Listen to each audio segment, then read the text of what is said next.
बिस्मिल्लाहिर्रहमानिर्रहीम अस्सलाम वालेकुम। अच्छा, ये आज के ऐसे पेपर हो चुके हैं सी सिस 2026 वाली। तो उनके जितने भी टॉपिक्स हैं 10 के 10 टॉपिक्स वो एक्सप्लेन करने लगे हैं। तो कोशिश करते हैं कि सारे टॉपिक्स को एक ही वीडियो में एक्सप्लेन कर दे, ताकि अगर किसी ने ऐसे लिखा हुआ है तो वो इसको देख ले, उसे पता चले कि उसका ऐसे कौन से डायरेक्शन पे जाना चाहिए था और उसने कैसा लिखा हुआ है। तो आगे जाके वीडियो में यही एक्सप्लेन हम करने वाले कि एक एक ऐसे की।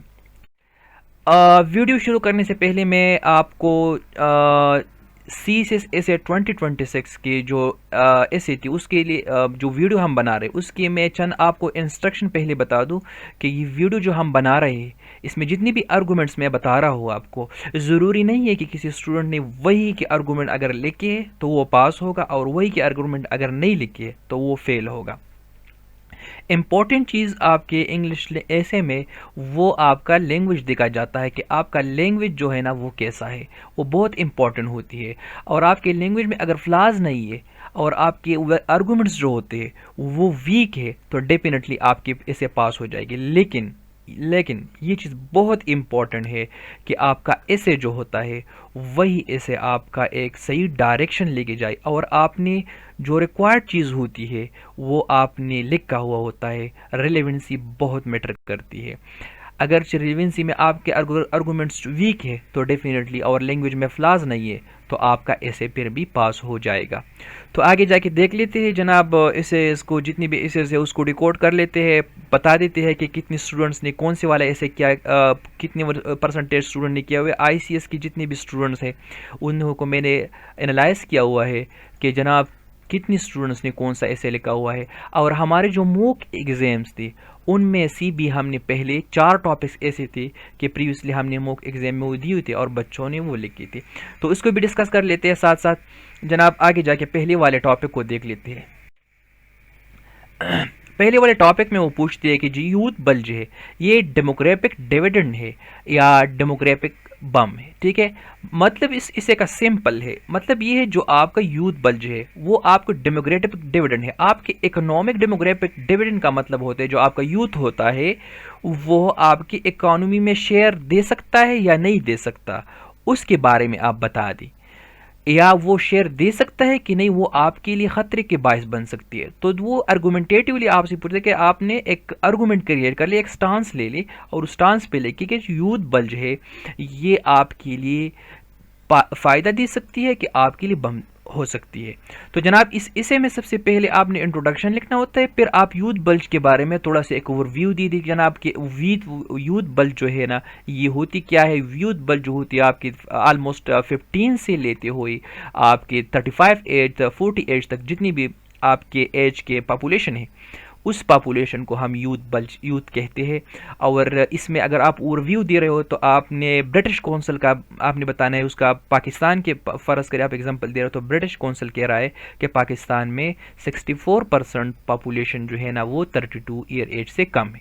तो वो एक रिलेवेंट आपका ना रेफरेंस बन जाती है। सबसे पहले हम ये देख लेते हैं, फिर आके जाके आप यही स्टांस अगर लेते हो कि हाँ यूथ बल जो है ना वो एक डेमोग्राफिक डिविडेंड है, तो अगर वो डेमोग्राफिक डिविडेंड है ठीक है तो वो अब हम देखते हैं कि वो किस तरह आपको फायदा दे सकते हैं। तो सबसे पहले आर्गूमेंट आप देखिए, मैंने आर्गूमेंट लिखा हुआ है कि यूथ बल जो है वो आपके प्रोडक्टिविटी को इन्हांस कर देती है और एक्सेलेरेट कर देती है आपकी इकोनॉमिक ग्रोथ को। ठीक है जनाब, जिस तरह आप साउथ कोरिया का एग्जांपल इधर मैंने दिया हुआ है, साउथ कोरिया का यूथ बल जो था वो रैपिड इंडस्ट्रियलाइजेशन। आपने ना डिफरेंट सेक्टर्स में बताना है कि यूथ बल जो होती है वो आपके इंडस्ट्रियलाइजेशन में भी प्रोमोट कर सकती है। स्किल यूथ बल आपके एग्रीकल्चर सेक्टर, सर्विसेज में देख लिया, पाकिस्तान का एग्जांपल भी थी। सर्विस सेक्टर में जितनी भी आपको 54% सर्विस सेक्टर है उसमें फ्रीलांसर्स को देख लिए, जो आपके डेवलपर्स है वो को देख लिए, ये सारी के सारी यूथ ही यूथ है। तो ये जो आपके यंग पॉपुलेशन है वो आपके डिफरेंट सेक्टर्स में सपोर्ट कर सकती है और आपकी इकोनॉमी को आगे लेके जा सकती है। ठीक है जनाब, फिर a lower dependency ratio allows greater saving and development spending. जो आपके जो यूथ होते हैं वो आपको ना,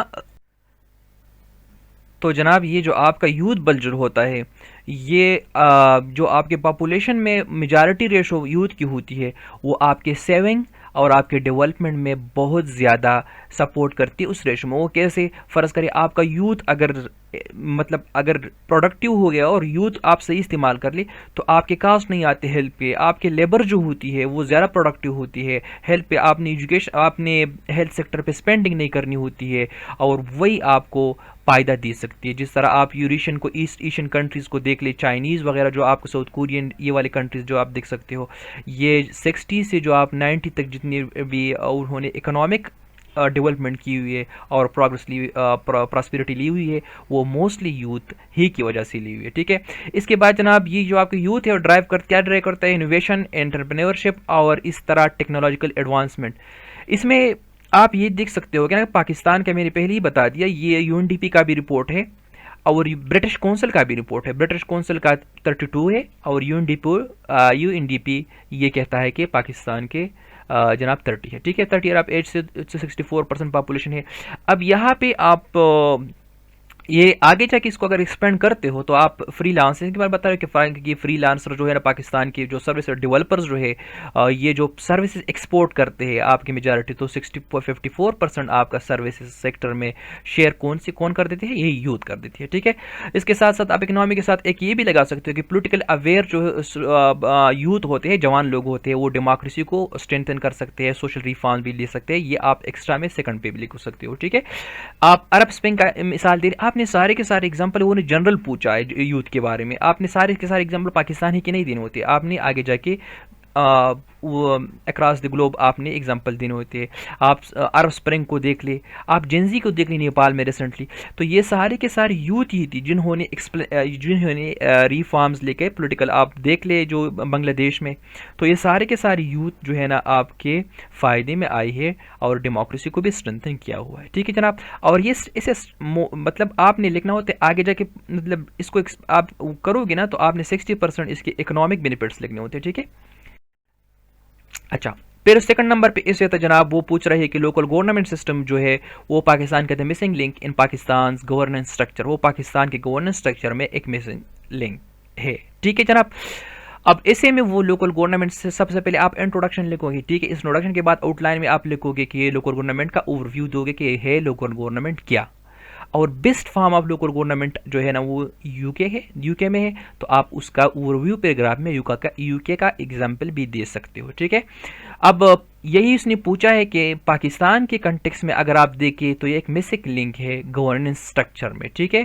तो जनाब यही इसकी मैनिफेस्टेशन करनी थी कि how it is a missing link in Pakistan governance structure. ठीक है, तो देख सकते हो कि आप यहाँ पे तो जनाब इसमें पहले नंबर, अब फर्स्ट नंबर जो आर्गूमेंट है आपकी, तो उसमें यही है कि जो एब्सेंस ऑफ लोकल गवर्नमेंट है पाकिस्तान में, इसने क्रिएट किया है एक gap between citizens and policy makers. आप देख सकते हो कि पाकिस्तान में 2019 के बाद ही कोई इफेक्टिव लोकल गवर्नमेंट बॉडीज़ नहीं बनी हुई है, और आप देख सकते हो कि यही वजह से पाकिस्तान में गवर्नेंस की इशू आ रहे हैं और पब्लिक सर्विस डिलीवरी जो है वो बहुत मुतासर है। आप देख सकते हो गवर्नेंस में जो वर्ल्ड बैंक का रिपोर्ट है उसमें भी पाकिस्तान की कोई अच्छे हालात नहीं है। तो ये क्या वजह है कि पाकिस्तान में absence of true local government है। ठीक है, फिर जनाब सेकंड नंबर पे आप ये देख सकते हो कि centralise governance fails to address local issues effectively and timely. और जो आपका सेंट्रलाइज सिस्टम है पाकिस्तान में, ठीक है, जो आप अथॉरिटी को और पावर्स को डिवॉल्व नहीं करते, आगे जाके डिसेंट्रलाइज नहीं करते, तो इस वजह से भी आपका एक मेजर इशू आ जाती है गवर्नेंस में। यह और ये जो डिसेंट्रलाइजेशन है, ये जो फेलियर ऑफ डिसेंट्रलाइजेशन है, वो पाकिस्तान की जो इनफेक्टिवनेस है गवर्नेंस में उसने भी डिटरमाइन की थी और उसका भी एक प्रॉपर रिपोर्ट है इसके ऊपर। तो जनाब इसके बाद week service delivery stems from lack of grass root administrative authority.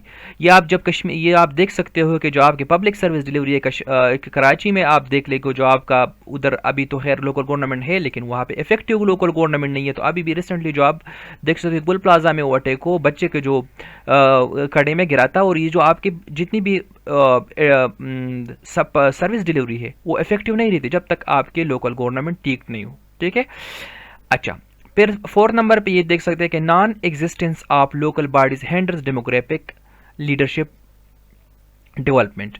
Pakistan में ये देख सकते हो कि जो लोकल बॉडीज़ है, लोकल बॉडीज़ जो के इलेक्शंस होते हैं और लोकल लेवल पे जो आपके इलेक्शंस होते हैं और जो पॉलिटिक्स होते हैं वो कॉम्पिटेंट लीडरशिप लेके आते हैं। तो जनाब ये मेजर इशू होती है पाकिस्तान में कि जो कॉम्पिटेंट लीडरशिप है, पॉलिटिकल लीडरशिप जो आगे जाके आप गवर्नेंस को प्रमोट कर देती है, वो पाकिस्तान में लेक करती है। क्यों लेक करती है? कि पाकिस्तान में ग्रास रूट लेवल पे डेमोक्रेसी जो है ना और political system, local government develop ही नहीं हो चुका है। तो ये चार मैंने आपको मेन आर्गूमेंट्स बता दी। आगे जाके इस तरीके से आपने डायरेक्शन लेनी है, इस पे आर्गूमेंट्स लिखने हैं, ठीक है जनाब। फिर फिर जनाब ये इसे है cyber security as the new national frontier. तो साइबर सिक्योरिटी का जो है ना उसने इंपॉर्टेंस पूछा है कि जो नया एरा है उसमें सिक्योरिटी फ्रंटियर का जो मेजर एस्पेक्ट पहलू है वो जनाब नेशनल सिक्योरिटी का, वो साइबर सिक्योरिटी है। आपने देखना है कि साइबर सिक्योरिटी जो है ना वो क्यों इम्पोर्टेंट है आजकल के ज़माने में, कि वो नेशनल सिक्योरिटी में कैसा मेजर रोल प्ले करती है। साइबर सिक्योरिटी बहुत इंपॉर्टेंट है और ये जो ऐसे थी ये भी हमने गेस की थी कि ऐसे आएगी, ठीक है जनाब। क्यों इंपॉर्टेंट है आजकल? तो साइबर थ्रेट्स को जो क्रिपल कर सकते हैं आपके नेशनल इंफ्रास्ट्रक्चर को विदाउट फिजिकल इन्वेजन। इसमें आप ना इस्टोनिया का आप एग्जांपल दे सकते हो और ये वाले भी इस्टोनिया का जो है ना आप बहुत अच्छे एग्जांपल दे सकते हो कि उस पर जो साइबर अटैक हुई थी रशिया की तरफ से, तो फिर उन्होंने दोबारा जो है ना एक रोबस्ट सिस्टम अडॉप्ट किया। साइबर सिक्योरिटी आपके जो क्रिटिकल इंफ्रास्ट्रक्चर होती है, आप देख सकते हो कि आपकी जो बैंक सिस्टम है, आपका डिफेंस सेक्टर है, तो आपकी गवर्नेंस स्ट्रक्चर होती है, वो सारे का जो असर होता है। और आप इवन की एजुकेशन जो स्ट्रक्चर होती है आपकी, वो सारी बिल्ड होती है साइबर इंफ्रास्ट्रक्चर पे। तो आपने साइबर इंफ्रास्ट्रक्चर का बहुत ख्याल रखना होता है और ये जो नया दौर है इसमें साइबर सिक्योरिटी का एक मेजर इंपॉर्टेंट रोल है। तो जनाब इसके बाद आप ये भी देख सकते हो जो मॉडर्न वॉरफेयर है increasingly relies on cyber espionage and digital sabotage, ठीक है। जो आपका ये जो मॉडर्न वॉरफेयर में आप एग्जांपल जो रशिया का एग्जांपल देख सकते हो, यूक्रेन में वहाँ पे भी साइबर अटैक्स का यूज़ हुआ है। और जो cyber attacks interference in US in European elections में हुई थी, तो यही भी आगे जाके जो रशिया ने यहाँ पे इंटरफेरेंस की थी, खासकर 2016 वाली जो बात है, जो फेसबुक पे उस एक डायलेमा बना था, वो एक जो रो बना हुई थी, वो भी इस तरह थी कि यूएस चाहता था, रशिया ये चाहता था कि वो डोनाल्ड ट्रंप लेके आए, ताकि आगे जाके जब हम जितने भी एंडेवर करेंगे, हम यूक्रेन पे अटैक करनी है, हम दूसरी ग्लोबल लेवल पे कोई हरकत करनी है, कोई मूवमेंट लेनी है, तो हमने वो डोनाल्ड ट्रंप साहब हमें सपोर्ट करा। और यही जो आजकल चल रहा है, डोनाल्ड ट्रंप साहब सपोर्ट कर रहे हैं यूक्रेन के इशू पे रशिया को। फिर इसके बाद जो है ना आपकी इकोनॉमी जो है ना उसके लिए भी बहुत इंपॉर्टेंट है, वो आपके क्रिटिकल इंफ्रास्ट्रक्चर में ही आ जाती है। जो जनाब जो आपका डिजिटल इकोनॉमी है and data vital for the national sovereignty, तो इसके लिए भी बहुत इंपॉर्टेंट है। ग्लोबल साइबर क्राइम कॉस्ट, वो वर्ल्ड इकोनॉमिक फोरम यही कह रहा है कि आपके जो global cyber crime cost 8 trillion USD annually. तो ये भी एक मेजर रिपोर्ट है। तो इस वजह से इकोनॉमिक साइड पे भी आप देख सकते हो कि आपकी जितनी भी बैंकिंग सिस्टम है, आपकी जितनी भी आजकल के आप देख सकते हो पाकिस्तान में डिजिटल ट्रांजैक्शन बहुत होती है। आपके देख सकते हो कि इजी पैसा, जेएस कैश और जितनी भी आपके मैक्रो बैंक वगैरह है, माइक्रो बैंक्स वगैरह, तो वहाँ पे भी जो है ना वो एक मेजर रोल है उसका, और उसको भी सेफ रखना बहुत इंपॉर्टेंट है, उसका सिक्योरिटी रखना इंपॉर्टेंट है। Information warfare shapes public opinion and destabilises states. तो इसके बाद आप ये देख सकते हो कि जो इंफॉर्मेशन वारफेयर है ये भी साइबर सिक्योरिटी का जो है ना साइबर स्पेस का एक मेजर एस्पेक्ट होता है इंफॉर्मेशन वारफेयर। और यही इंफॉर्मेशन वारफेयर यूक्रेन जंग में और आप पाकिस्तान की जंग में भी देख सकते हो। पाकिस्तान इंडिया का जो जंग हुआ था, स्टैंड अप्स हुई थी मई 2025 में, वहाँ पे भी आप देख सकते हो कि जनाब इंफॉर्मेशन वारफेयर ने एक मेजर रोल प्ले किया था, ठीक है। अंडरमाइन करने के लिए अपने इनिमी को आपने मिस इन्फॉर्मेशन और डिस इन्फॉर्मेशन, उन्होंने तो कराची भी बर्बाद की थी जनाब, और लाहौर के फोर्ट पे भी कब्जा किया था। तो यही थी कि उसमें आगे जाके आप इन ही आर्गूमेंट्स को आगे जाके डेवलप करेंगे, इस ही डायरेक्शन में आपने यही आगे जाके लेना है, ठीक है जनाब। ये वाला ऐसे है जो मोस्ट ऑफ द स्टूडेंट्स ने किया हुआ है। आगे जाके मैं रेशो बताऊंगा कि कितने स्टूडेंट्स ने कौन सा ऐसे कितना किया हुआ है, तो वो बताएंगे। लेकिन जनाब ये वाला बहुत स्टूडेंट्स ने किया है, इमर्जिंग मल्टीपोलर वर्ल्ड ऑर्डर। और इस पे मैंने यूट्यूब पे एक वीडियो भी बनाई थी 2-3-4 दिन पहले कि ये जो मल्टीपोलर वर्ल्ड ऑर्डर है ये क्या होती है, और इस ही मल्टीपोलर ऑर्डर में पाकिस्तान के लिए अपॉर्चुनिटीज़ क्या है और पाकिस्तान के लिए रिस्क क्या है, ठीक है। तो जनाब सबसे पहले आप इंट्रोडक्शन लिखेगी, ठीक है, सबसे पहले इंट्रोडक्शन लिखना है आपने। इंट्रोडक्शन के बाद आपने एक ओवरव्यू देनी होती है कि जनाब ये multipolar world order modern era में है क्या, मल्टीपोलर वर्ल्ड ऑर्डर क्या है, ठीक है। तो इसका आपने एक्सप्लेनेशन देना है कि दुनिया में बहुत से पावर है। इस पर मैंने एक पूरी वीडियो की है कि मल्टीपोलर वर्ल्ड ऑर्डर किसे कहते हैं। तो दुनिया में डिफरेंट पावर्स है और डिफरेंट तरीके से दुनिया के पॉलिटिक्स और इकोनॉमिक्स को इन्फ्लुएंस कर देती है। और ये मल्टीपोलरिटी जो है ना, खासकर ब्रिक्स की इमरजेंस से ज़्यादा जोर ली हुई इस टॉपिक ने, ठीक है। Opportunity and risk for Pakistan.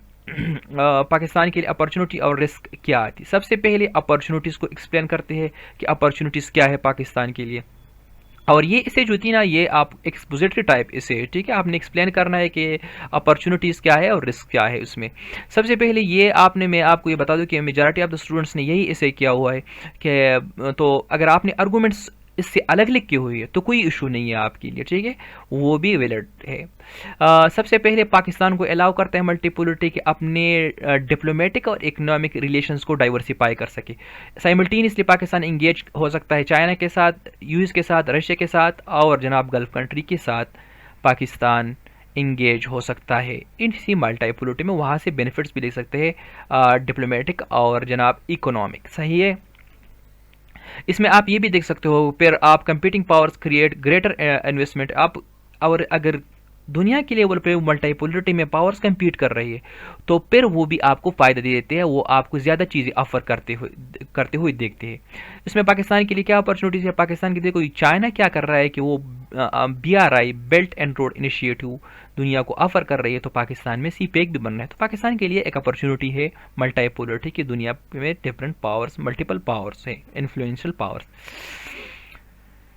Strategic autonomy enhances Pakistan foreign policy flexibility, ठीक है। और जब मल्टीपोलर वर्ल्ड ऑर्डर होती है तो उसमें आपके फॉरेन पॉलिसी जो होती है ना, ज़्यादा फ्लेक्सिबल होनी भी चाहिए और होनी होती ही है ज़्यादा, क्योंकि आप आगे आपको पता होता है अगर वहाँ से ना मिला तो वहाँ से मिलेगा, वहाँ से ना मिला तो वहाँ मिलेगा। तो इसमें आप एक बैलेंस अप्रोच अडॉप्ट कर देते हो। पाकिस्तान का जो बैलेंस अप्रोच है यूक्रेन स्टांस पे। और इस पर आप ये भी लिख सकते हो कि जनाब चाइना से पाकिस्तान ने क्या है, अपने डिफेंस सेक्टर को, स्ट्रेटेजिक ऑटोनॉमी जो डिफेंस सेक्टर था वो चाइना से अपने 80% जो आप देख सकते हो कि 80% डिफेंस रिक्वायरमेंट वहाँ से सेटिस्फाई कर देती थी। तो ये भी पाकिस्तान के लिए एक बहुत बड़ी अचीवमेंट्स थी, अपॉर्चुनिटी है this world multipolar world order में, कि पाकिस्तान से अगर किसी और कंट्री से कुछ चीज़ नहीं मिल रहा तो पाकिस्तान मल्टीपोलर ऑर्डर में किसी और से यही चीज़ें ले सकते हैं, ठीक है जनाब। इसमें मल्टीपोलर में आप ये भी देख सकते हो कि जो आपके रीजनल कनेक्टिविटी प्रोजेक्ट्स है, again importance multipolar world system, आपका जो SCO है मल्टीपोलर, इस तरह ब्रिक्स है, ब्रिक्स में अगर पाकिस्तान तो है ही नहीं, जो SCO है आपका वो आपको रीजनल इकोनॉमिक और इसके साथ साथ इकोनॉमी के साथ साथ आप ये भी देख सकते हो कि उनका एक रेट सिस्टम है और वो काउंटर टेररिज्म में आपका मदद दे सकते हो। पाकिस्तान को ये भी इशू है। तो पाकिस्तान के लिए मल्टीपोलरिटी जो है ना बहुत अपॉर्चुनिटीज़ लेके आ सकता है कि जनाब पॉलिटिक्स से लेते हुए इकॉनमी आपके टिक कर सकते हैं, आपके पॉलिटिक्स को लेकर इवन कि आपके कल्चर में भी वो ज़्यादा मेजर रोल प्ले कर सकते हैं, आपकी एजुकेशन और आप एक्सपर्टी भी इंपोर्ट कर सकते हो डिफरेंट कंट्रीज से। इसमें मैं आपको एक सिंपल फार्मूला अगर बता दूं ना, वो मैं आपको लास्ट में बता दूँ कि मल्टीपोलरिटी में पाकिस्तान के लिए अपॉर्चुनिटीज़ और चैलेंजेस थी क्या, तो आगे जाके मैं बता देता हूँ आपको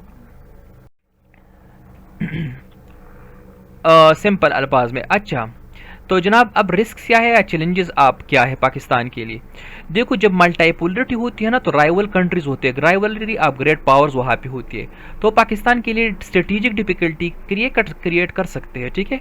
जिस तरह आप देख सकते हैं कि यूएस चाइना के राइवलरी पाकिस्तान की डिप्लोमेसी को इफेक्ट कर देती है। वो कैसे इफेक्ट कर देती है आप देख सकते हो कि पाकिस्तान के लिए बैलेंसिंग करना, इनकी बीच में बैलेंसिंग करना, एक तरफ से यूनाइटेड स्टेट कुछ और कहता है तो दूसरी तरफ चाइना कोई और कुछ कहता है, तो ये पाकिस्तान के लिए एक चैलेंज क्रिएट कर सकता है। और जो बैलेंसिंग एक्ट है ये पाकिस्तान के लिए एक चैलेंज बन जाती है, ठीक है। तो इसके बाद जनाब इकोनॉमिक इंस्टेबिलिटी में arise due to shifting global alliances. अब जब पाकिस्तान की डिपेंडेंसी फ़र्ज़ करे एक ही कंट्री पे है या पाकिस्तान की डिपेंडेंसी IMF पे है जो इन्फ्लुएंस करता है ज़्यादातर यूनाइटेड स्टेट, तो फिर आप वहाँ पे ये भी देख सकते हो कि अगर वो शिफ्ट हो रहे हैं तो पाकिस्तान ने सारी पॉलिसी जो है ना वो शिफ्ट करनी है। और ये पाकिस्तान के लिए उनके पाकिस्तान अभी भी इकोनॉमिक के लिए अनस्टेबल है, तो ये जो ग्लोबल पावर शिफ्ट है ये पाकिस्तान के लिए चैलेंज क्रिएट कर सकती है। तो आप यहाँ पे आप ये देख सकते हो कि ये जो IMF की कंडीशनलिटीज़ है और ये पाकिस्तान तो आईएमएफ से कर्जे लेने हैं जनाब। तो वहाँ पे अगर वहाँ पे डिफरेंट पावर जो ग्लोबल बॉडी है आईएमएफ, वो अगर वहाँ पे ज़्यादा पावर्स इन्फ्लुएंस करती है तो पाकिस्तान के लिए कंडीशनलिटी भी जो है ना वो डिफरेंट हो सकती है। ठीक है। फिर इसके बाद आप ये देख सकते हो जो रीजनल सिक्योरिटी चैलेंजेस है में इंटेंसिफाई एमिड पावर कंपटीशन। तो आप रीजन में देख ले, आप सिंपल एग्जांपल देख ले कि साउथ एशिया में जो आर्म रेस चल रही है पाकिस्तान और इंडिया के बीच में, और अगर ये भी देख ले जो आप चाइना और साउथ चाइना सी में जो इश्यूज चल रहे हैं, सिक्योरिटी के इशू चल रही, ये पाकिस्तान के लिए भी रिस्क क्रिएट कर सकते हैं। ठीक है जनाब। तो ये भी बहुत ज़्यादा मैटर कर देती है कि आपके जो रीजनल सिक्योरिटी है उससे उसके चैलेंजेस ज़्यादा हो जाते हैं एक मल्टीपोलर वर्ल्ड ऑर्डर में। ठीक है, क्योंकि डिफरेंट पावर कंपटीशन होती है वहाँ पे, और आपके लिए भी रीजन में इश्यूज क्रिएट कर सकते हैं। डिप्लोमेटिक मिसकैलकुलेशन पाकिस्तान को आइसोलेट कर सकता है इंटरनेशनली। जनाब एफएटीएफ में आप देख ले, क्योंकि वहाँ पे डिफरेंट पावर्स इन्फ्लुएंस करती है उनकी डिसीजंस को। तो जब मेजर पावर्स जो डिफरेंट पावर्स वो डिसीजन कर देती है एफएटीएफ और इस तरह ग्लोबल बॉडीज़ की, तो फिर वहाँ पे आपको ग्रे लिस्ट में भी डाला जा सकता है, क्योंकि आप हर किसी को अप्रोच नहीं कर सकते। अगर आप यूनाइटेड स्टेट को अप्रोच करते हो तो चाइना नाराज़ हो जाती है, अगर चाइना को अप्रोच करते हो तो इंडिया यूनाइटेड स्टेट नाराज़ हो जाती है। तो इस तरीके से आपने ना वो बैलेंस लेके आना। तो इस वजह से पाकिस्तान का जो मेजर इशू था ग्रे लिस्टिंग का, वो डिप्लोमेसी थी, और वो एक मल्टीपोलर वर्ल्ड ऑर्डर में जनाब आपने एक बैलेंस क्रिएट करना होता, तो वो आप पाकिस्तान फेल हो रहा था। तो इस वजह से आईएमएफ जो एफएटीएफ की ग्रे लिस्ट था, Pakistan according to independent research paper, Pakistan ने 38 बिलियन लॉस किया है due to its position on IMF grey list. ठीक है जनाब। तो यही था सारा के सारा ऐसे। अब इस ऐसे में मैं आपको ना एक की बता देता हूँ। एक की क्या है? कंटेम्प्रेरी ऐसे में कंटेम्प्रेरी वर्ल्ड में पाकिस्तान के फॉरेन पॉलिसी के चैलेंजेस क्या है, ठीक है, फर्स्ट नंबर। और कंटेम्प्रेरी वर्ल्ड में पाकिस्तान के फॉरेन पॉलिसी के लिए अपॉर्चुनिटीज़ क्या है। तो ये ऐसे वही ऐसे थी कि आपने पाकिस्तान के फॉरेन पॉलिसी की चैलेंजेस लिखने थे और अपॉर्चुनिटीज़ भी लिखनी थी। देखो ये पाकिस्तान के जो चैलेंजेस है फॉरेन पॉलिसी में कंटेम्प्रेरी वर्ल्ड में, चूँकि कंटेम्प्रेरी वर्ल्ड जो है वो एक मल्टीपोलर वर्ल्ड है, तो मल्टीपोलर वर्ल्ड में पाकिस्तान की फॉरेन पॉलिसी के लिए तो अल्टीमेटली यही बन जाते। और हमने क्लासेस में ये ऐसे बिल्कुल ज़बरदस्त किस्म के से हमने चैलेंजेस भी बताए थे, हमने अपॉर्चुनिटीज़ भी बताए थे, हमने मल्टीपोलरिटी के बारे में बताया था एग्जाम से पहले जो हमारा कोर्स हुआ था। और वही स्टूडेंट्स जो थे 12-13 स्टूडेंट्स जो क्लास ली हुई थी, उन्होंने बहुत ज़बरदस्त किया होगा इसे, क्योंकि हमने एक्सटेंसिवली इस टॉपिक को कवर भी किया था। ठीक है जनाब। आगे जाके इस इसे को देखते हैं। The one who control the sea rules the world. ठीक है, ये तो बिल्कुल आसान है जनाब। अगर आप समंदरों में अच्छे हो तो आप दुनिया में भी अच्छे हो सकते हैं, सीधी सी बात है। ऐसे बिल्कुल आसान है इसको रिकॉर्ड करना, ऐसा कोई मुश्किल बात ही नहीं। आप ये एक्सप्लेन करना है किसी का इम्पोर्टेंस कैसा है, समंदरों का इम्पोर्टेंस कैसा है। जनाब सबसे पहले आप ये देख सकते कि जनाब ये जो आपकी रूट्स है समंदरों में, अगर ये आपके अच्छे हैं तो आप इसमें देखो, ये जो हिस्टोरिकल एग्जाम्पल यहाँ पे आप दे सकते थे। जो यूके है थी, जिसका नेवी बहुत अच्छी थी, तो वो दुनिया को रूल करती थी, दुनिया पे वो रूल करती थी। तो क्यों इसमें जो है ना यूएनसीटीएडी का जो एक रिपोर्ट है कि 90% आप ग्लोबल ट्रेड जो है ना वो सी लाइन से होती है। अगर आपके वहाँ पे डोमिनेंस है तो आपकी इकोनॉमी भी अच्छी होगी। ठीक है, आप फिर जाके मिलिट्री प्रोजेक्शन पे देख और डिटेरेंस में देख ले, यूनाइटेड स्टेट की नेवी को आप देख सकते हो कि वो क्यों इतनी ज़्यादा पावरफुल है। वो इस वजह से पावरफुल है कि यूनाइटेड स्टेट मिलिट्री इस वजह से भी पावरफुल है कि उसने नेवी साइड पे बहुत काम किया है।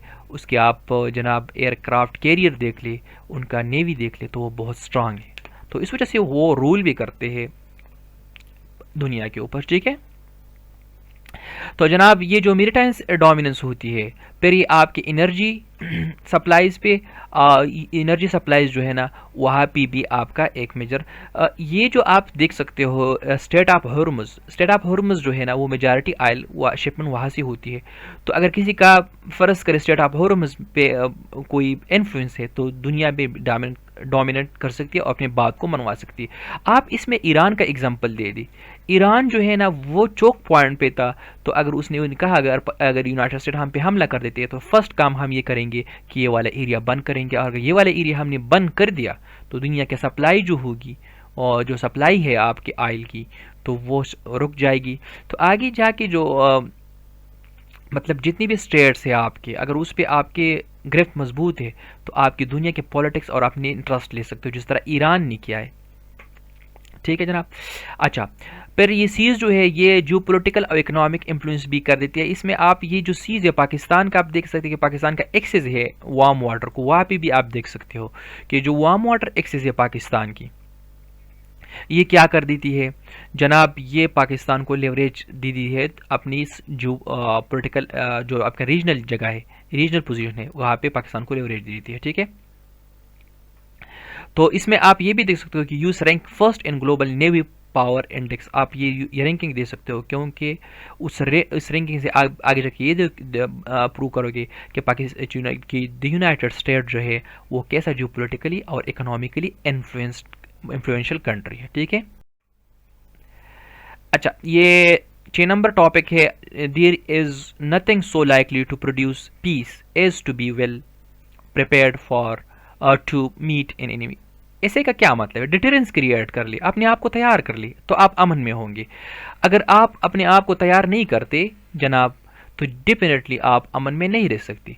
कुरान में भी यही बताया गया हुआ है, वअइद्दु लहुम मस्तताअतुम मिन कुव्वतिन व मिन रिबातिल खैर तुरहिबून बिही अदुव्वल्लाहि व अदुव्वकुम। अपने आप को प्रिपेयर कर ले। अगर आप अपने आप को प्रिपेयर कर देते हो तो आप डिटर कर सकते हो अपने एनिमी को आप पे अटैक कर ले। इसमें सबसे पहले आप प्रिपेयर्डनेस देख ली, मिलिट्री प्रिपेयर्डनेस डिटर्स पोटेंशियल एग्रेशन। आप इंडिया और पाकिस्तान की एग्जांपल देख सकते हो। ठीक है, न्यूक्लियर पावर है दोनों, तो जंग भी इतनी बड़ी नहीं होती। पहले तो बड़े बड़े जंगी हुआ करती थी पाकिस्तान और आप 4 दिन में सारा मसला एकमुलेटिव हल हो जाती है और पीस आ जाती है। पीस मेंटेन करने के लिए अपने आप को प्रिपेयर रखना है प्रिपेयर रखना है। ठीक है जनाब, ये जो आपके फ़र्ज़ करिए आपके रेडीनेस होती है वो आपके नेशन की नेगोशिएटिंग पोजीशन जो है ना उसको भी इन्फ्लुएंस करती है। अगर आपकी आर्मी स्ट्रांग है, ठीक है, अब इसमें आप देख सकते हो पाकिस्तान की आर्मी की स्ट्रेंथ अभी जाहिर हुई, जो बुनियाद मरसूस में स्ट्रेंथ जाहिर हुई, तो पाकिस्तान ने कैसे आप देख सकते हो कि इसके बाद पाकिस्तान ने आगे जाके क्या बना लिया जनाब, डिफेंस एग्रीमेंट की सऊदी अरब के साथ, और इसी तरीके से उसने पाकिस्तान ने डिफेंस एग्रीमेंट की है आगे जाके एक दूसरे यूके के साथ भी, टर्की के साथ भी डिफेंस एग्रीमेंट करने वाला है। ठीक है, तो ये आपके ना नेगोशिएशन में आपको एक अच्छा पोजीशन दी देती है, ये जो आपकी रेडीनेस है। इसके बाद ये आपको इंश्योर कर देती है जनाब swift in effective crisis response. Operation बुनियानुल मरसूस में आप ये देख सकते हो कि पाकिस्तान का रैपिड मोबिलाइजेशन जनाब, क्यों फिर पाकिस्तान ने रैपिड मोबिलाइजेशन की, उनकी 6 जहाज रातों रात गिराए, क्यों? क्योंकि पाकिस्तान की प्रिपेयर्डनेस ही अच्छी थी। ठीक है, तो वहाँ पे आप देख सकते हो कि इंडिया को ये पता चला कि पाकिस्तान वेल प्रिपेयर्ड है, तो आगे जाके उन्होंने कोई उठपटांग हरकत नहीं की है। ठीक है जनाब। अच्छा national security capabilities preserve sovereignty and peace, आप देख सकते हो कि सेफ्री का एक रिपोर्ट है वो हाईलाइट करता है कि डिटरेंस इज की टू स्टेबिलिटी, और ये सेफ्री का रिपोर्ट जो हर साल आ जाती है तो वो जो है ना आपको यही बता देती है कि आप अगर स्टेबल रहना है तो आपने क्या करना है कि आपने डिटरेंस क्रिएट करना है, अपने आप को प्रिपेयर रखना है और नेशनल सिक्योरिटी को प्रमोट करना है जनाब। अच्छा, ये वाला टॉपिक जो है ना revitalising agriculture sector of Pakistan, इसका टॉपिक का ना मैं आपको एक बात बता देता हूँ। ये वाला जो टॉपिक है ये आप ना इसमें आप 2 चीज़ें दे सकते हो। एक तो आप ये बता सकते हो कि पाकिस्तान का जो एग्रीकल्चर सेक्टर है वो क्यों इसको ना दोबारा इसको रीइनोवेट करना, इसको दोबारा अहमियत देना, ये क्यों इम्पोर्टेंट है। ठीक है जनाब, तो ये जो है ना इसको दोबारा जिंदा करना और ठीक करना क्यों इम्पोर्टेंट है। ठीक है, तो ये और इसमें ना ये इसका हम ना वाई का जवाब आप दे रहे हो कि पाकिस्तान के लिए जो ये जो एग्रीकल्चर सेक्टर है ये इम्पोर्टेंट है, इसको इस वजह से इसको रीवाइटलाइज करना चाहिए, इसको दोबारा इसको ना रिजुविनेट करना चाहिए। ठीक है, तो क्योंकि पाकिस्तान के लिए इम्पोर्टेंट है। दूसरी साइड पे इसे को आप ये लेके जा सकते हो कि जनाब पाकिस्तान का जो एग्रीकल्चर सेक्टर है इसको हम कौन कौन से तरीक़ों से दोबारा, मतलब आप वे फॉरवर्ड में लेके जाते हो इस हिस्से को, और आप उसे डिफरेंट मेजर्स बता देते हो कि कैसे हम इसको आगे जाके ठीक कर सकते हैं अपनी एग्रीकल्चर से। और ये इकोनॉमिक जो आपके एसेस होती है वहाँ से लिया हुआ है, और ये वाला एसे जो है ना मोस्ट ऑफ द स्टूडेंट्स ने नहीं अडॉप्ट किया है। Technological innovation can significantly increase agriculture. अब सबसे पहले आप किससे क्या कर सकते हो, टेक्नोलॉजिकल इनोवेशन लेके आए जनाब, ठीक है, चाइना ने लाया था, ठीक है, तो चाइनीज़ से आप आगे चीज़ें उसका एग्जांपल देख के उसका मॉडल कॉपी करके आप इधर भी एग्रीकल्चर सेक्टर ठीक कर सकते हो, ठीक है। एफिशिएंट वाटर मैनेजमेंट, ठीक है, ये इसेंशियल है फॉर सस्टेनेबल फार्मिंग, ठीक है। आप ये देख सकते हो कि पाकिस्तान जो है थर्ड मोस्ट स्ट्रेस्ड कंट्री है, तो ये भी एक एग्जांपल में देख सकते हो। पाकिस्तान के लिए वाटर मैनेजमेंट जो है वो बहुत हाईली इम्पॉर्टेंट है। इसके बाद आप एग्रीकल्चर सेक्टर में क्रेडिट और मार्केट बूस्ट रूरल जो डेवलपमेंट है वो भी आप अडॉप्ट कर ले, उसको भी आप तवज्जो देना जनाब, आप फाइनेंस कर ले फार्मर्स को, ताकि फार्मर्स जो है ना वो क्या कर ले, उनको क्रेडिट दिया जाए और उनको पैसे दी जाए ताकि वो हमें फ़ायदा दे सके। तो उस लिहाज से भी वर्ल्ड बैंक का रिपोर्ट है कि जो वर्ल्ड बैंक का रिपोर्ट है जो कहता है कि अगर फार्मर को आप फैसिलिटेट करते हो फाइनेंशियली तो आपकी यील्ड पे भी जो है ना असर हो सकती है, ठीक है।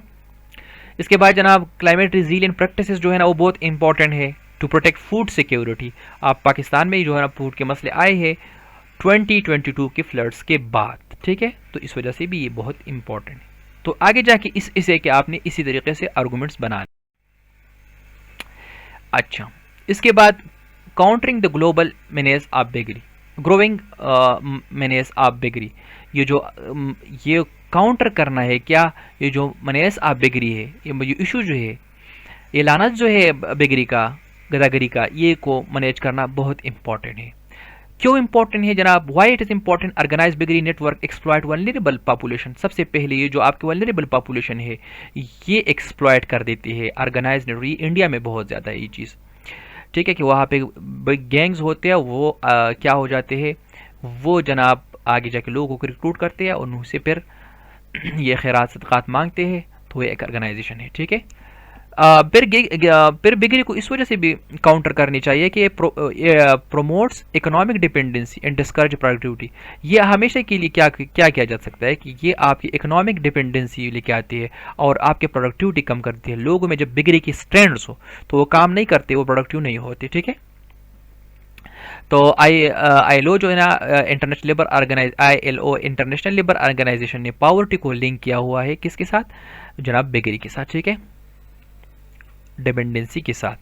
अच्छा, it contributes to urban crimes and social, ये भी देख सकते हो कि जो आपके मेट्रो सिटीज़ है, मेट्रोपॉलिटन सिटीज़ है, वहाँ पे क्राइम ज़्यादा है। कराची में क्यों क्राइम ज़्यादा है, वहाँ पे पॉवर्टी है, बेगरी है, और यही बेगरी और पॉवर्टी आगे जाके आपके क्राइम्स को भी कंट्रीब्यूट कर देती है जब आपको। अच्छा, तो इसके बाद normalization of begging undermine social dignity, आपके सोशल डिग्निटी जो है ना उसको भी हार्म करती है। आप देख सकते हो पाकिस्तानी जो है, आप देख सकते हो पाकिस्तानी सऊदी अरबिया में और इसके बाद UAE में क्यों अलाउड नहीं है। इस वजह से वन ऑफ द रीजंस जो है उसमें ये भी है कि पाकिस्तान से यहाँ पे लोग जाते हैं, वहाँ पे खैरात और सदक़ात मांगते हैं, तो पाकिस्तान के जो सॉफ्ट पावर प्रोजेक्शन है उसमें भी एक मेजर हार्डल है,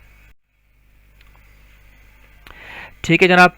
इसमें ये टॉपिक जो है ना वो बहुत एक्सपेक्ट किया जाता था इस दफ़ा, पोलिटिसाइजेशन ऑफ स्पोर्ट्स। ये जो इंडिया और पाकिस्तान के इश्यूज चल रहे होते हैं, पोलिटाइजेशन, गवर्नमेंट पोलिटिसाइज करते हैं स्पोर्ट्स, इसके लिए नहीं बना था कि आप पुलिस को पोलिटिसाइज करें। तो ये एक नया चैलेंज है। कैसे नया चैलेंज है जनाब पोलिटिसाइजेशन ये सिर्फ आप नेशनल और इंटरनेशनल लेवल पे नहीं लिखोगे जनाब, जो सिर्फ पाकिस्तान और इंडिया के बीच में अगर आप लिखते हो, ये आपने ना होलिस्टिकली कवर करना है कि अगर आप इंटरनल कोई आपका बोर्ड है, PCB है, वो अगर इसमें इशू है, पोलिटिसाइज है और वो पॉलिटिकल लेवल पे रिक्रूटमेंट करते हैं जनाब, वो प्लेयर मुझे मेरे इलाके का है या मेरे पार्टी का है या मेरे कोई उसके साथ वसातत है तो या कोई रिलेटिव है, तो उसको मैं रिक्रूट करूंगा, उसको अपॉइंट करूंगा, उसको सेलेक्ट करूंगा और दूसरे को नहीं करूंगा सेलेक्ट, तो ये भी पोलिटाइजेशन है। तो ए मेरिट बेस्ड सिलेक्शन जो होती है ना उससे इफेक्ट हो जाती है पॉलिटिकल इंटरफियरेंस से, ठीक है। आप देख सकते हो कि पाकिस्तान में भी ये जो एडमिनिस्ट्रेटिव इश्यूज है, जो आपका आजकल का मोहसिन नकवी आया, तो वो क्यों आया है, तो एक पॉलिटिकल बंदा है इस वजह से आया हुआ है, मेरिट बेस्ड नहीं है। तो इस वजह से पाकिस्तान का जो है क्रिकेट सिस्टम जो है, क्रिकेट जो गेम है वो डिक्लाइन पे भी है और मेरिट बेस इसका एक मेजर इशू है। क्या फिर ये जो sport diplomacy suffer due to political conflict, जो स्पोर्ट की जो डिप्लोमेसी होती है वो भी कन्फ्लिक्ट जो पॉलिटिकल इंटरफेरेंस की वजह से। पाकिस्तान का देखो, पाकिस्तान और इंडिया के बीच में पॉलिटिकल इश्यूज है, लेकिन जो बायलैटरल क्रिकेट है उसकी सस्पेंशन बार बार होती है, ठीक है। तो इसका ये भी एक एस्पेक्ट है। एथलीट परफॉर्मेंस डिक्लाइन हो जाती है एडमिनिस्ट्रेटिव इंस्टेबिलिटीज। अगर आपके पॉलिटिकल इश्यूज है, एडमिनिस्ट्रेटिव इश्यूज है, तो आपके जो प्लेयर्स होंगे उन पे भी असर डाल सकती है। और जो आईसीसी का governance system standard stress autonomy, और जो आईसीसी का जो सिस्टम होता है वो आजकल पाकिस्तान ने ये कहा है कि हमने नहीं करनी इंडिया के साथ क्रिकेट के मैच खेलना, तो पाकिस्तान पे स्ट्रेस डाल लेती है पाकिस्तान के बोर्ड पे, और ये ऑटोनॉमी के लिए, पाकिस्तान के ऑटोनॉमी के लिए ठीक नहीं है, ठीक है जनाब। तो ये भी जो है ना आपके आगे जाके प्लेयर के परफॉर्मेंस पे भी असर रख सकती है। Sport loses their unifying national character, sport lose their unifying national character. और स्पोर्ट्स जो होती है वो आपको एक यूनिफाइंग चीज़ होती है कि आपको यूनिफाई कर ले, आप में इत्तेफाक लेके आए, और ये यूनिटी और इंटीग्रिटी के लिए बहुत इंपॉर्टेंट है। और आप कोल्ड वार के एरिया में देख सकते हो कि मल्टीपल टाइम्स जो है ना यूएसएसआर ने क्या किया है, मल्टीपल टाइम यूएसएसआर ने वहाँ पे क्या किया, विड्रा कर दिया ओलंपिक से। तो इसके साथ साथ यूनाइटेड स्टेट ने भी मल्टीपल टाइम्स जो उधर ओलंपिक्स हो रहे थे आपके रशिया के साइड पे और यूएसआर के साइड पे, तो वहाँ पे यूनाइटेड स्टेट ने फिर क्या किया है, यूनाइटेड स्टेट ने जनाब विड्रा किया। तो अगर दुनिया में यूनिफिकेशन लानी है, इंटीग्रिटी लानी है और अमन कोऑर्डिनेशन लेके आनी है, तो इसके लिए स्पोर्ट्स बहुत इंपॉर्टेंट है, ठीक है जनाब। इंडिया पाकिस्तान का एग्जांपल भी इधर देख सकते हो, क्रिकेट डिप्लोमेसी। अच्छा, लास्ट वाला टॉपिक जो है ना, nations have no permanent friends or enemies, only permanent. और ये जो कैसेंजर साहब का ये जो कोट था, ये इधर उन्होंने कहा है कि दुनिया में आपका वही दोस्त है, नेशंस कौमों के वही दोस्त होते हैं जो न उनकी कोई कौम को न कोई परमानेंट दोस्त है और न कोई परमानेंट दुश्मन है, बल्कि दोस्त वही है जहाँ पे आपके इंटरेस्ट हो। तो पाकिस्तान की एग्जांपल दे, डिफरेंट एग्जांपल से आप ये हम प्रूव करेंगे और इसे को आगे जाके लेके जाएंगे कि कैसे जो है इंटरेस्ट एक मेजर रोल प्ले करता है एनिमी और फ्रेंड मनाने में, ठीक है। सबसे पहले जनाब नेशंस क्या करते हैं, कि नेशनल इंटरेस्ट और आइडियोलॉजिकल कमिटमेंट। आप आइडियोलॉजिकल कमिटमेंट अगर आपके है, आपके कन्फ्लिक्ट है आइडियोलॉजिकल कन्फ्लिक्ट, तो वहाँ पे अगर आपके इकोनॉमिक इंटरेस्ट है तो आप उसकी प्रायोरिटाइज करते हो। कैसे, मैं अपना एग्जांपल देता हूँ। चाइना और यूएस जो है ना, ये आपस में आइडियोलॉजिकली डिफरेंट, एक में डेमोक्रेसी है तो दूसरे में ऑटोक्रेसी है, लेकिन डिस्पाइट दैट वो ट्रेड करते हो, लार्जेस्ट ट्रेडिंग पार्टनर है, ठीक है। तो यहाँ पे ना इंटरेस्ट इन्वॉल्व है, ठीक है। तो वो आपका फ्रेंड बना हुआ है, वहाँ पे आप आइडियोलॉजी को नहीं देखते, ठीक है। अलायंसेस में शिफ्ट आ जाती है according to changing strategic needs. अगर आपकी कोई स्ट्रेटेजिक नीड्स है तो आप अपने अलायंसेस को भी चेंज कर सकते हो, आप वहाँ से निकल भी सकते हो। यूनाइटेड स्टेट ने क्यों विड्रा किया अफगानिस्तान से, इस वजह से विड्रा किया कि जनाब ये अफगानिस्तान जो है ना, ये हमारे लिए यहाँ पे अब स्ट्रेटेजिक इंटरेस्ट नहीं है, ठीक है। इसके साथ साथ आपके ये भी क्लाइमेट चेंज में जो आपका देख सकते हो यूएस ने विड्रा किया, यूनाइटेड स्टेट ने क्यों विड्रा किया जनाब, क्योंकि वहाँ पे उनकी इकोनॉमिक इंटरेस्ट नहीं थी। आप ये भी देख सकते हो कि ब्रेक्सिट ने क्यों विड्रा किया, अलायंसेस शिफ्ट क्यों की ब्रेक्सिट से, इस वजह से उसने अलायंसेस शिफ्ट की कि वो कह रहे थे कि हम फंड ज़्यादा कर रहे हैं, हमारे इश्यूज आ जाते हैं इधर और हमें बदले में कुछ मिल नहीं रहा, इमिग्रेशन मिल रही है जनाब, अजीब अजीब किस्म के लोग आते हैं यहाँ पे। तो उन्होंने भी वो विड्रा किया, वो वाला ब्रेक्सिट का एग्जांपल दी मोस्ट रेलेवेंट था यहाँ पे। अच्छा, foreign policy decisions are driven by security and economic goals. जनाब रियलिस्टिक थ्योरी वाले यही कहते हैं कि जनाब आपकी जो इकोनॉमिक और सिक्योरिटी गोल्स है वो डिसीजन ली जाते हैं, जो आपके फॉरेन पॉलिसी डिसीजन होती है वो बेस्ड होती है ऑन सिक्योरिटी और इकोनॉमिक गोल्स पे, ठीक है। तो ये रियलिस्टिक का आप यहाँ पे क्या करते देख सकते हो, रिपोर्ट्स भी देख सकते हो, रियलिस्ट जो होते हैं उनका स्टांस भी यही है, ठीक है जनाब।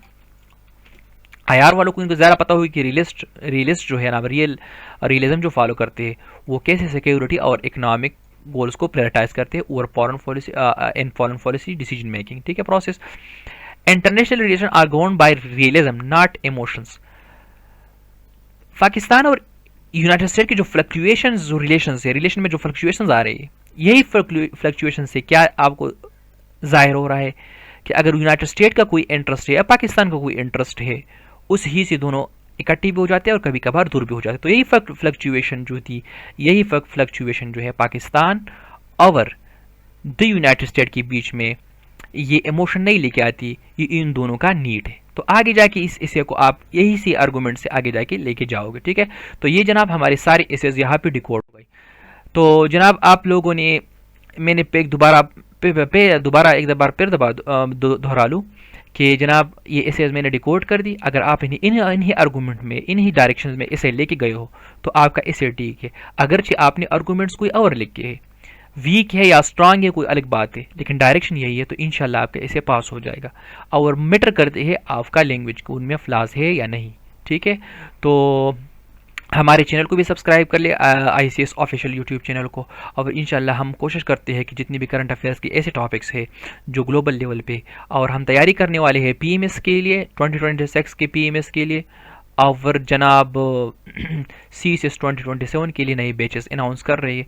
तो जनाब यही सारे टॉपिक्स थे, और हम दुआ करते हैं कि अल्लाह ताला आप सब लोगों को कामयाब करे, और आप लोगों ने जितनी भी मेहनत की हुई है वो आपकी कामयाबी में कंट्रीब्यूट कर सके।